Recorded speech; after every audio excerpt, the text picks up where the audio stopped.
Mahitaji ambayo tunahitaji ni mengi. Kama taasisi tuna mahitaji kwa sasa, tunahitaji kujenga ofisi, tunahitaji kupata ambulance, pia tuna mahitaji yale ambayo ya activity zetu za kila siku, ugawaji wa uji, uhudumiaji wa wagonjwa wasio na uwezo. Kwa hiyo tunahitaji kuwa na fungu ambalo tunategemea kutoka kwao.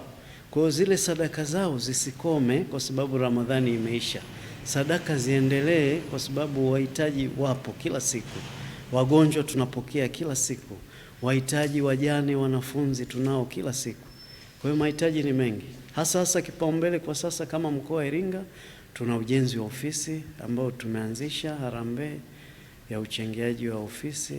Kama watakaokuwa wakitusikiliza na wadau mbalimbali, tuwakaribishe waje watuchangie kwa ajili ya ujenzi wa ofisi. Kwa sasa tumepanga ofisi ambayo haikidhi haja kama taasisi, kwa sababu taasisi ina vitengo zaidi ya 6.